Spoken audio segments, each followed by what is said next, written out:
Salut à tous, bienvenue sur cette nouvelle vidéo. Donc je me trouve aujourd'hui en direct de La Baule. Donc vous voyez, on a de la chance, une jolie plage, le soleil qui n'est pas trop là, en compagnie de David. David, salut. Salut Raphaël, tu vas bien? Salut à tous. Ça va? Nickel. Est-ce que tu peux te présenter un petit peu pour tout le monde, nous dire qui tu es? Je m'appelle David, j'ai 24 ans, je suis mécanicien automobile en CDI actuellement. Je réside sur Saint-Nazaire à quelques kilomètres. Et voilà, standard quoi, smicard. Ok. Voilà. Classique. Classique, ouais. Le soleil arrive, c'est nickel, Ouais, c'est parfait. Si on fait cette vidéo aujourd'hui, c'est évidemment pour vous parler de business, d'immobilier. Et donc, David a un rapport avec l'immobilier puisque tu investis dans l'immobilier. Ouais. Alors, tu es jeune, tu nous as dit dans l'intro que tu avais 24 ans, c'est ça? Ouais. Comment tu as découvert l'immobilier si jeune? Ça a été quoi pour toi ton déclic de te dire je vais investir dans l'immobilier? Mes conneries de jeunesse en fait m'ont amené à devoir me prendre un appartement en location. Ouais. Est-ce que tu peux détailler un peu plus ou tu veux pas trop dire? Oui, un retrait de permis et du coup j'ai dû prendre un appart sur la ville où je travaillais. Ok. Question technique en fait? Ouais, c'est ça, voilà. Ouais. Et du coup, en me baladant, en remontant vers la résidence, j'ai vu qu'il y avait un panneau à vendre. Ok. Donc j'ai regardé un peu sur le bon coin par curiosité, quoi, le prix que ça valait. Et sur une simulation internet, je me rendais compte que ça valait le même prix que mon loyer, quoi.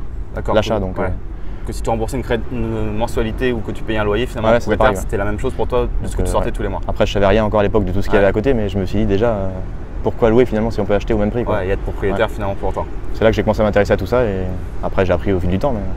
Donc là, tu t'es dit, il y a possibilité pour moi d'être propriétaire, de commencer à investir en immobilier. Tu voyais déjà la possibilité d'investir pour dégager de l'argent, tu voyais seulement la possibilité de. Pour louer, ça m'est venu directement l'idée pour louer parce que je me suis dit, moi je suis en train de payer le crédit de quelqu'un. Ouais, tu t'es dit, lui il s'enrichit. Après, pourquoi pas en avoir en plus en résidence principale, mais. Ok. Ouais. Donc finalement, ça a été un mal pour un bien, toi aussi. Oui, clairement. C'était une situation de ta vie qui n'a pas été top. Heureusement que ça m'est arrivé finalement. Ouais, finalement. Enfin, heureusement. Peut-être pas, mais. Pratiquement, ouais. Les choses se sont passées comme ça et voilà. Ouais. Alors du coup, tu as compris que dans l'immobilier, il y avait peut-être des choses à faire. Ouais. Comment tu as fait pour aller plus loin, pour te dire, pour avoir les bonnes informations, pour en fait, j'ai sauté pratiquement directement dans la banque, quoi. Direct. J'ai commencé à regarder des appartements, je crois, sur quelques mois, 3-4 mois. Et tu avais quel âge à cette époque-là? J'avais 20 ans. Okay. 19-20 ans. 19-20 ans, ouais, donc jeune. Et Et j'ai commencé à aller à la banque demander des crédits, quoi. Et là, les refus sont tombés en masse. Donc, tu m'étonnes, parce qu'à l'époque, tu avais quoi comme situation du coup? Tu me disais que tu étais intérimaire. Depuis 4 mois, du coup, justement. Donc, intérimaire depuis 4 mois. 19 ans, tu arrives à la banque, tu te dis je vais investir, pas de permis. Tu m'as même parlé d'un projet un peu fou tout à l'heure. Tu t'avais demandé combien? Non, ils vont rigoler, mais un petit immeuble à 300 000 à 800 km de chez moi. Et... Voilà, le mec arrive, je veux 300 000 €, j'ai 19 ans pour un immeuble à 100 km. Normal que le banquier, je suis intérimaire, normal que le banquier. Avec leur recul maintenant, ils ont dû rigoler même. Ouais, voilà. Mais finalement, tout ça, ça t'a amené. J'ai commencé à questionner à chaque fois les refus de crédit, quoi, parce que j'en ai eu peut-être, je sais pas, 20 en fait, sur plusieurs projets. Quoi. Ouais, et t'étais quand même encore déterminé derrière.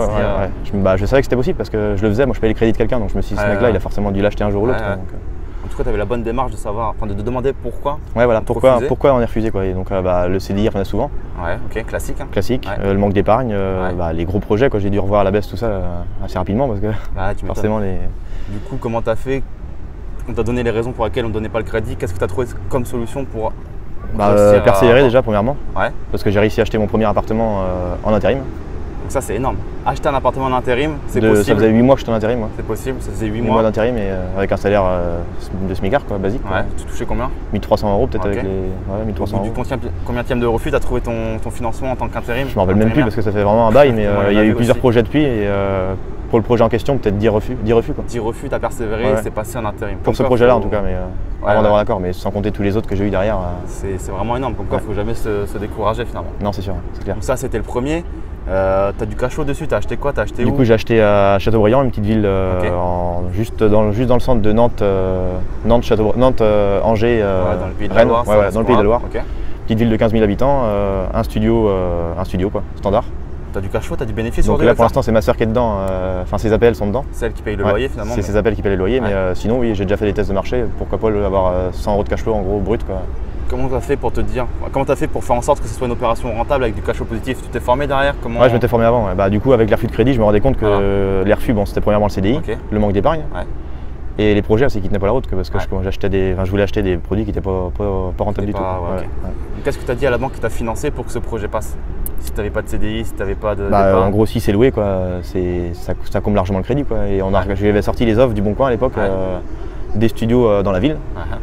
Et il n'y avait rien au-dessus de ma mensualité, rien en dessous de ma mensualité. Pardon, donc ça l'a rassuré en se disant. Il s'est dit, même s'il n'a pas de cash flow, il aura forcément le prix du crédit, minimum. De toute façon, il pourra être remboursé. Même le banquier derrière n'est pas censé savoir qu'on va en acheter 50 ou 100. Donc cet argument a suffi à ta banquière pour t'autoriser le crédit en tant qu'intérimaire. Ça a fini par passer avec une banque la Banque Populaire, quoi. Ok. Ça a été dur quand même ou Bah, du coup, au bout de 10, ouais. Et avec eux, ça l'a fait. Je sais pas pourquoi, c'est bien passé. Question de feeling. Si c'était une bonne période pour eux aussi d'autoriser les crédits. Ouais, il y a des périodes pour les crédits. En début d'année, souvent le robinet est ouvert. Ils ont un nombre en fait, ils ont un nombre de crédits à respecter. C'est pour ça que si on va en fin d'année voir une banque, souvent c'est plus compliqué parce que les quotas sont déjà remplis. Et voilà, c'est ça. Et puis le fait du directeur, je te disais tout à l'heure aussi, le directeur de la banque de Châteaubriand, donc une petite ville de 15 000 habitants, était aussi directeur d'agence à côté de Nantes, donc, ou Nantes ou Saint-Herblain. Donc, là où les prix sont plus chers. Donc les montants là, ils n'ont pas fait peur du tout, je pense qu'il y a eu ça aussi qui a joué en ma faveur. Parce qu'à Nantes c'était 3 000 € le mètre carré, c'est ça? Ouais, voilà, puis là c'était 1 000 € le mètre carré. Quoi, ici, donc forcément, le dossier que tu voulais faire passer à 1 000 € le mètre carré. 35 000 € en gros acté, quoi, c'était vraiment rien. 35 000 € à Nantes, ça n'existait même pas. J'avais aucun crédit à l'époque, donc là c'est le premier, ça a été tout ça. Ok. Donc tu as acheté ton premier appartement. Pardon, je te coupe, du coup j'ai dit que j'étais en résidence principale aussi. Donc celui-là je l'ai acheté pour la résidence principale. D'accord, ça c'est l'astuce aussi, les banques aiment bien le côté de dire c'est pour ma RP. J'en avais pas, donc ça passait quoi. Ça c'était un gros argument je pense pour je pense. Je sais pas si vous avez déjà vu, mais souvent quand on va voir les banques, l'argument qui revient pour refuser de la part des banquiers, c'est souvent vous n'êtes pas propriétaire de votre résidence principale. Voilà, l'astuce c'est exactement ce que tu as fait toi, c'est de dire c'est pour moi. Et après finalement, on peut changer d'avis, il n'y a pas de souci. Oui voilà, c'est ça. Et faire du locatif.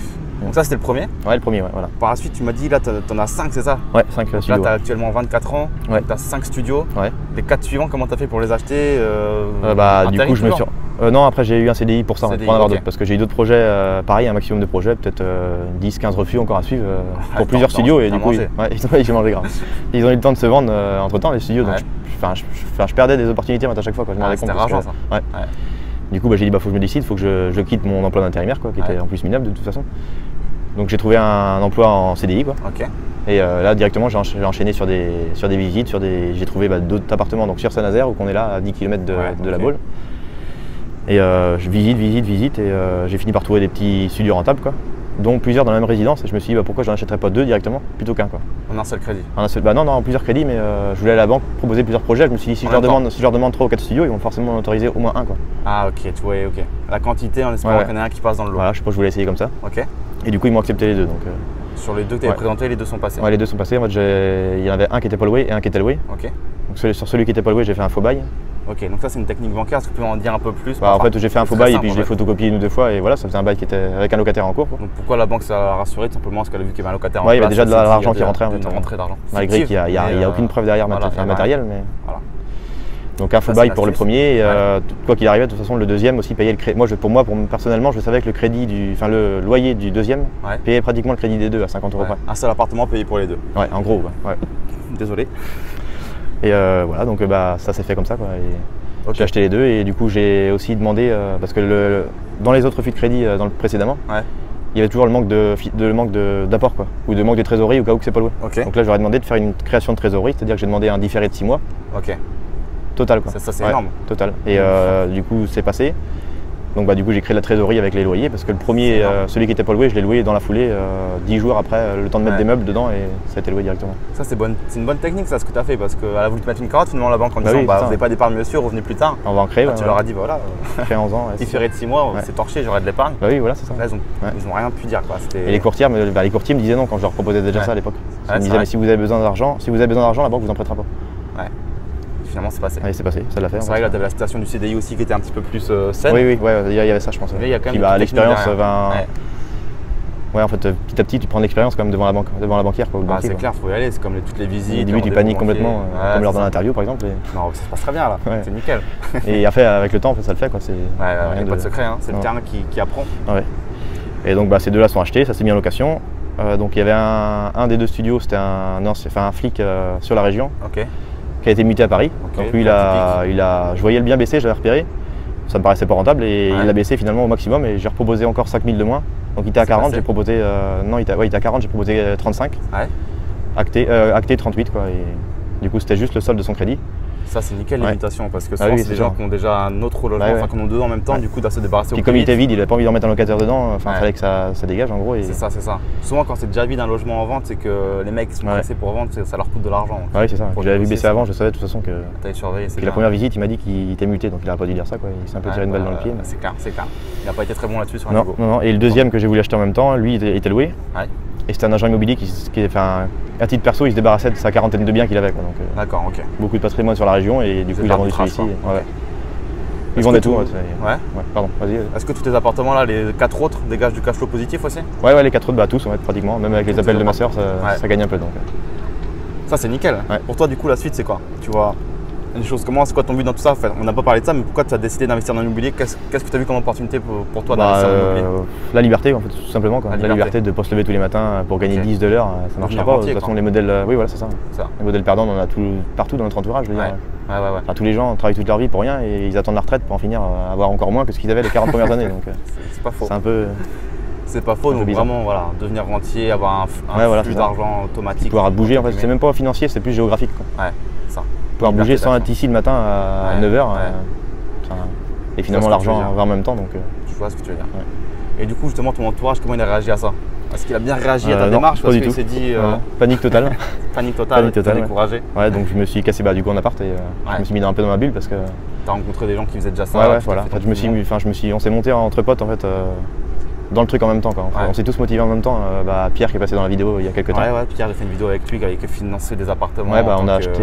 Pareil, c'était étudiant. On a acheté pratiquement en même temps avec un autre pote qui a acheté une maison pour faire une plus-value. Énorme. Pareil quoi. Et la plus-value est faite aujourd'hui. Un petit groupe mastermind entre guillemets entre vous et vous êtes boosté, ça c'est énorme. Toutes les semaines on se réunissait, on se donnait nos idées quoi. Ouais, ça c'est ce qu'il faut faire, il faut s'entourer, sinon on est vite découragé par notre entourage qui sont. Parce que les parents, c'est dommage de le dire, mais en fait ils reportent les peurs sur nous, les peurs qu'eux ils ont sur nous. Donc c'est exactement ça. C'est juste de la protection, c'est pas qu'ils croient pas en nous. C'est ça. Tu vas très bien dire. Donc voilà, tout. C'est pas évident, tout s'est fait dans ma bulle à moi en fait, et j'ai dû passer outre à ça quoi. C'est énorme. Et sur les 2 derniers apparts, ma soeur était venue visiter avec moi, elle a dit mais non mais tu vas pas acheter ça quoi. Ah ouais? Et t'as acheté finalement? J'ai acheté finalement et ça marche très bien. C'est celui qui a le plus de cash flow, c'est dans les derniers quoi. Et pourquoi ta soeur t'avait dit tu vas pas acheter ça? Parce que ça lui paraissait déjà à moitié fou que j'en avais déjà 3. Ouais. À ton âge? Ouais, c'est ça. C'est vrai qu'à 24 ans, tout le monde n'a pas 5 appartements. Ça faisait grand en fait, la résidence, c'est une grande résidence et tout, je sais pas, ça lui paraissait peut-être imposant. Ça l'a impressionné, ouais. C'est ça. Elle avait 18 ans, enfin quand elle l'a visité, elle avait 19 ans. Donc elle était pas encore. Et maintenant, elle attend qu'une chose, c'est d'acheter aussi. Donc, là, tu lui as donné la fièvre d'acheter, c'est vrai? Ça c'est cool. Tu vas pouvoir l'aider comme ça du coup. Oui, voilà, c'est le but. Et peut-être même acheter ensemble. Oui, pourquoi pas une petite SCI. Voilà, exactement. Du coup, c'est quoi le projet pour le futur pour toi? Tu comptes racheter là encore? Là en fait, je démarre les visites bientôt. Quand tu m'as dit que tu as fait une petite astuce, tu en avais marre, tu avais quitté ton taf en CDI, là tu reprends en CDI. J'ai pris quelques mois tranquille. Là j'ai repris un CDI dans la ville dans Saint-Nazaire justement pour pouvoir racheter ici. Faire de l'immobilier. Faire de l'immobilier là, en fait c'est juste l'immobilier qui m'a amené ici. Donc j'ai trouvé un CDI assez facilement. La période d'essai est finie aujourd'hui. Donc là il n'y a plus qu'à faire les visites et embrayer sur des achats. Je vais attaquer plus de la division maintenant. La division qui est beaucoup plus puissante. Donc voilà, simple, la banque elle te demande un CDI, qu'est-ce que tu fais? Tu prends un CDI. Ouais, il faut être bête et méchant, finalement, il faut être bête et discipliné. Là, tu l'as fait réglo, il y a des gens qui font des faux CDI, des choses comme ça. Moi, c'est encore plus poussé, on aura peut-être l'occasion d'en parler dans d'autres vidéos. Mais en tout cas, la division de biens, Bon, du coup. Gagner un peu de temps, quoi. Comment? Pour gagner un peu de temps, quoi. On mutualise tout en fait.